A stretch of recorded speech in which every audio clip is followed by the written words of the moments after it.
Oh boy. So this is my favorite time of the day when I get to do the countdown for everybody and then we go live. So welcome to Business Opportunities Live today.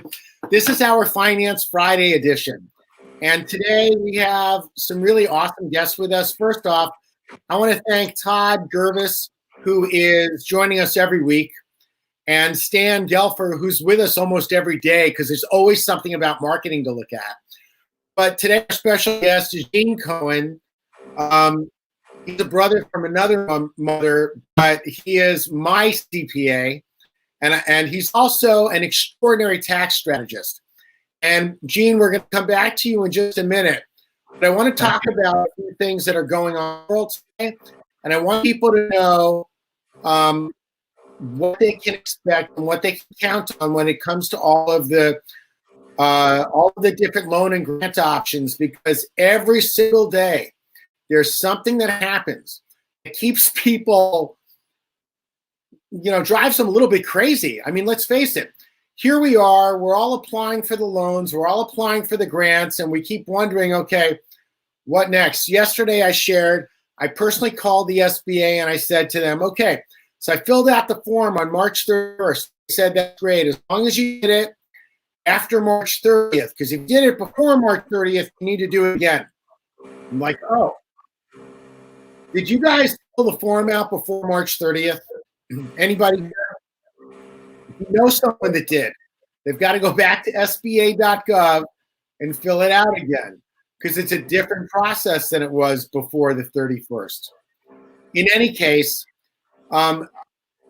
there's also word out there that for the business loans and the PPP, the Payroll Protection Program, it's no longer $2 million, but it's only $15,000 a company. Listen, there's so much misinformation going on out there, and I have not seen validation from more than one source that you'll not be able to get more than $15,000. But whatever it is that your company is able to get will not happen if you don't fill out the form. So I just recommend that you apply now. You apply again tomorrow. Like, you just apply often. What's the term? Apply frequent. I don't know. Just apply. And hey, if you need any help, reach out. Let me know. I'll be happy to help you. I've been acting as concierge for business owners to go through the process. I'm in regular contact. I'm hearing a lot more than a lot of other people. And I'll tell you, you need to hold fast and apply. That's all. So that's my rant today about the SBA, the EIDL, the PPP, and where we go. And I'm sure Gene's going to say something now that has to go off on another one. But we're going to let him take control for a minute. Gene, what do you want to share with us today? Well, two things. Number one, the big news is if you're a doctor, have a medical office, or see patients that take Medicare, Santa Claus has come early. The Medicare has announced today that they've put billions of dollars of prepaid Medicare payments into the bank accounts of doctors, physicians, people who are running clinics, anybody in the medical field that takes Medicare payments. They are now prepaying it and putting the money directly into your account. And effectively, what will happen as you bill Medicare, they'll just subtract it. So, Gene, what you're saying is, if a physician normally sees $30,000 or $40,000 from Medicare, they're going to get that today. And Yes. then next month and the month after and the month after that, they're going to not get anything. And they'll need to put that against the prepayment amount? Yes. So if, just for an example, Medicare puts $200,000 into your checking account. So the next $200,000 of Medicare billing for the patients that you see will get credited against that amount. Once you've used it, you can then start to bill Medicare and they'll put you back on the regular payment schedule.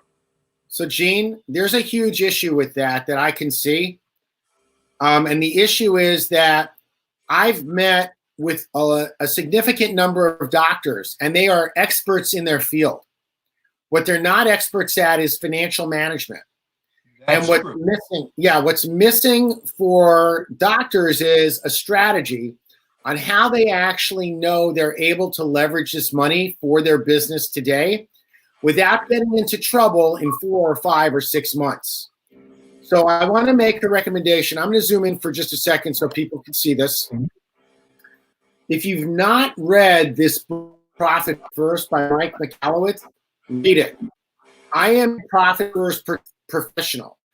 And the method that he has here for cash management is one that will have you as a doctor be safe and ensure that the money that you receive does not get spent without being applied to the services you deliver. Because just know, when you get a big fat check in your hand, you're going to feel like, oh, I've got money in the bank and I can spend it. And that's not the case.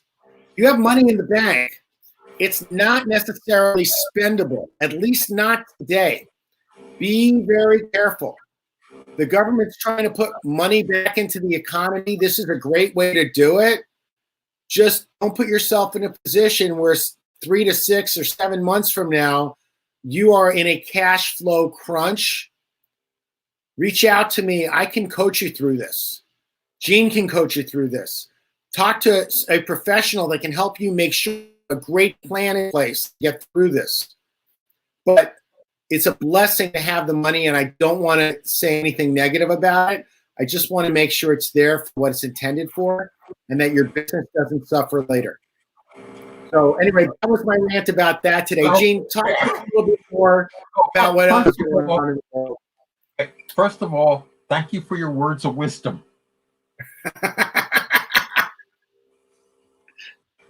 And my topic for today was basically what the IRS is doing with their collection process.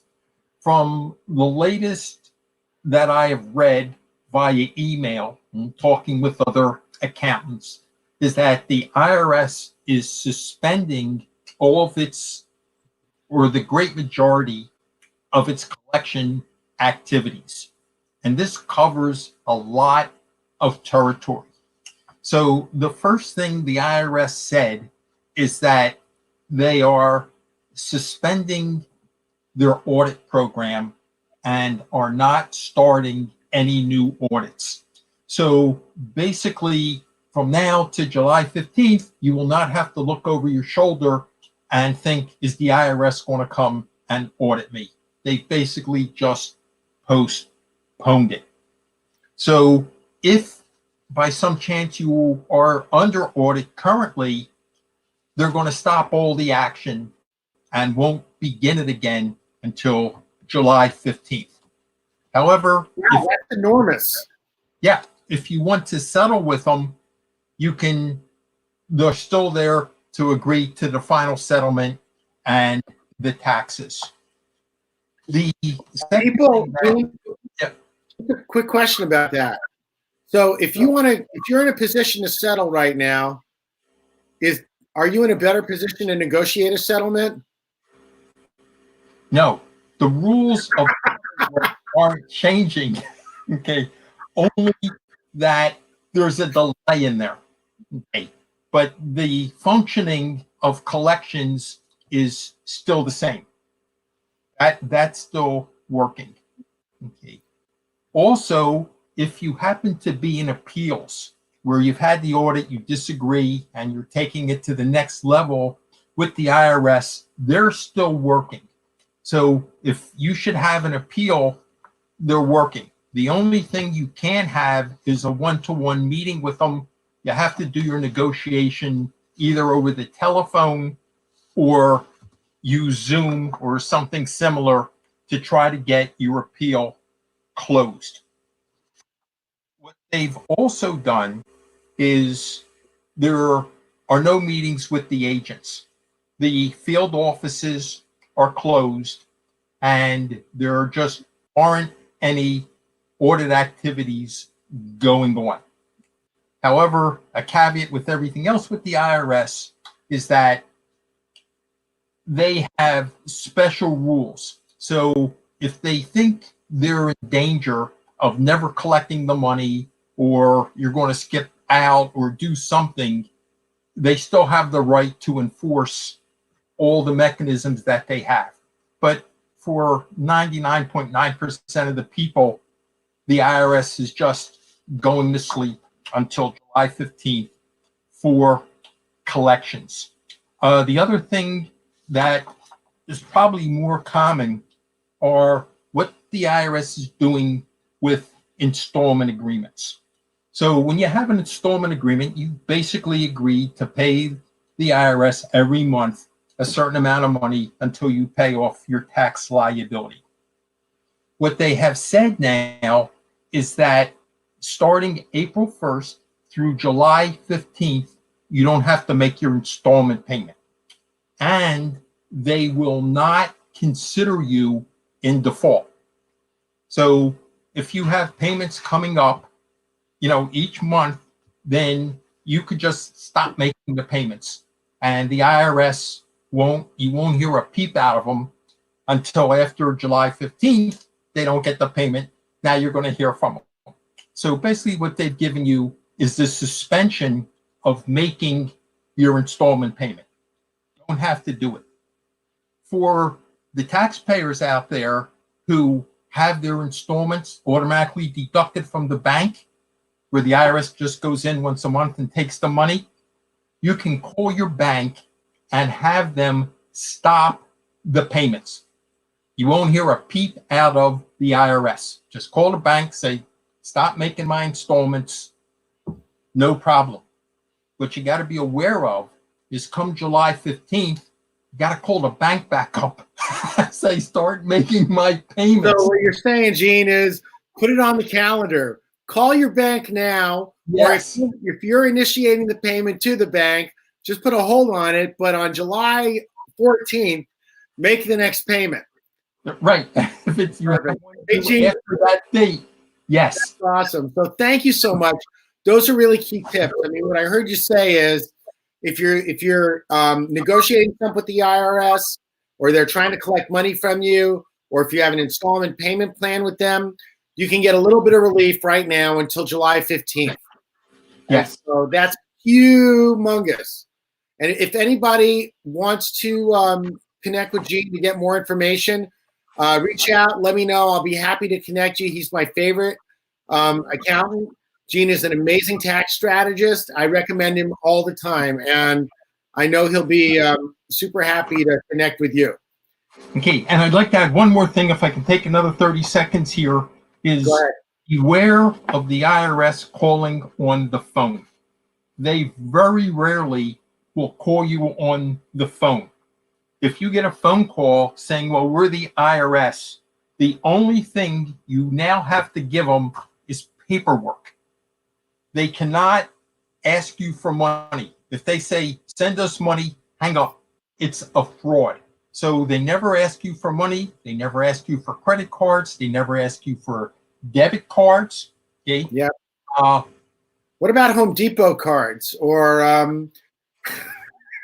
Starbucks cards? Do they ever ask for those? I think Walmart might be good. But they will never ask for those.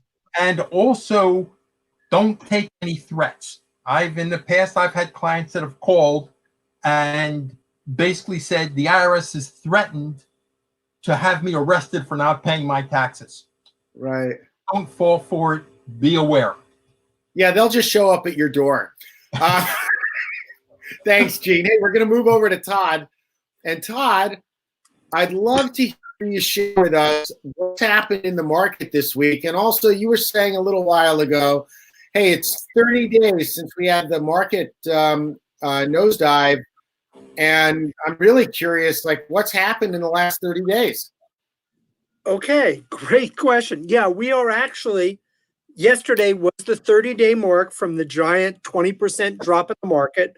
There was actually one more dip after that night. That was that big slide where you saw thousands of point drops per day with that final 1400. There was one more dip that took us down to the bottom of the market, which was on March 23rd, where we had 18,591 as our close.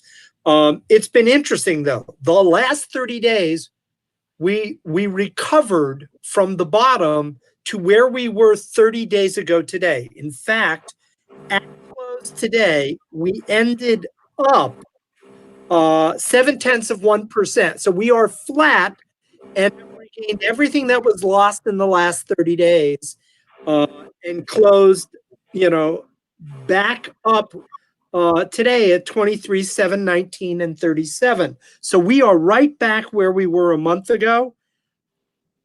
Part of that is because of some of the key things that have happened. Yes, we've had major unemployment filings. I talked about that last week. And we're now to the point where 16 million people joined the unemployment rolls in the last 3 weeks.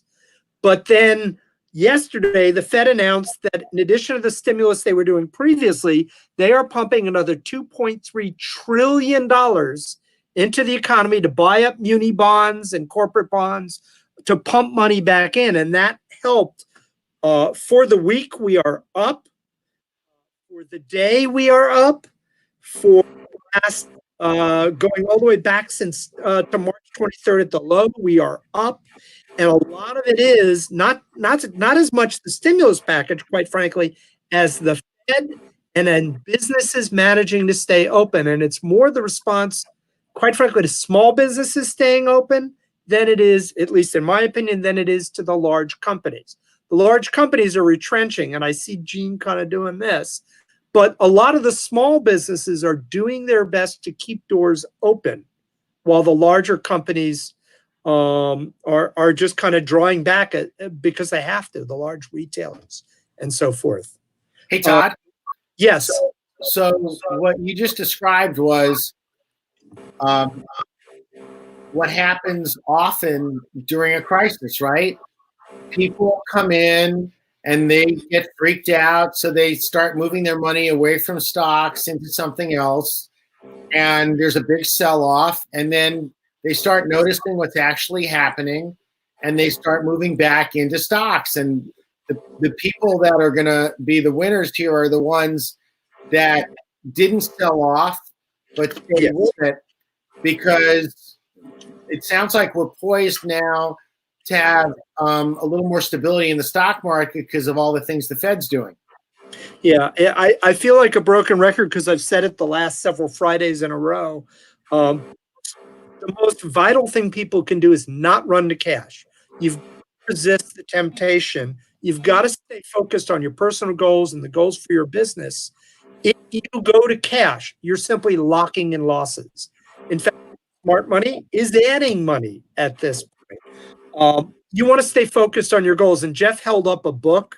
I'm going to give you a counterpoint for small business owners who have families. It's the book that I'm going to recommend you look at, because this applies to whether you are a household couple. It's Jeff Motzke's The Couple's Guide to Financial Compatibility. I encourage, it would be my prescription this month, pick up the book. You can get it at the library. You can find it online.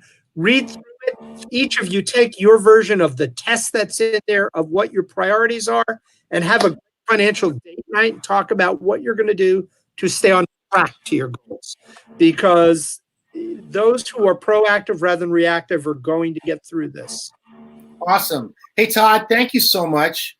I just want to tell you, it's such a pleasure to see you every Friday. And it's before the sundown, so, Hey, everything's virtual. The rabbi said it's okay to be on the computer on Friday night. That's perfect. Hey, so great. And hey, I want to connect with you later. But Stan, so I just want to let you know, Stan, we're on this live video right now, and I just got a text message from someone, and he said to me, "Hey, Jeff, can you get me a quote for a website?" Now, why would someone want to be building a new website right now? Oh, great question. Well, this is a great opportunity for a lot of people to do what they've been meaning to do. Do a facelift, update your website, think about SEO. Is the website even working? In fact, right now I'm talking to several people as well regarding doing updates to websites and also possibly building something new. So that's really a great opportunity right now. Like I said, a lot of your competition is closed. So if you're still open, if you're doing stuff, make sure everything is up to date. Also, make sure it works on a phone. You know how many times people look at their website on the computer screen, but when they go to their phone, it completely falls apart and it's really unusable for people. So make sure that you're going to be doing that and it's going to work well on the mobile devices. The other thing I want to tell everybody is get on Google. Make sure your business is registered on Google. That's very important. People are looking at Google Maps, what's near them, what type of business, possibly a restaurant, maybe another type of service that you want people to know about. Another thing, Google's new algorithm right now is marking a lot of businesses that are non-essential as temporarily closed. Double check your listing and make sure if you're open that it says open, update your hours.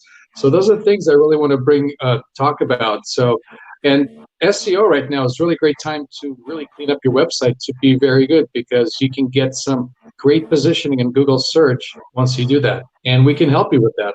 Just reach out to me with my email right there, and I'll be more than happy to answer any of your questions, give you suggestions, and we can go from there. And that's really great. And that's super to hear about local businesses and reminding people, hey, don't forget to make sure people know you're open and make sure that Google knows you're open because that's where people are going. But, you know, there are a lot of businesses right now, like the one that I just mentioned, it's not a retail business. They're actually a distribution company.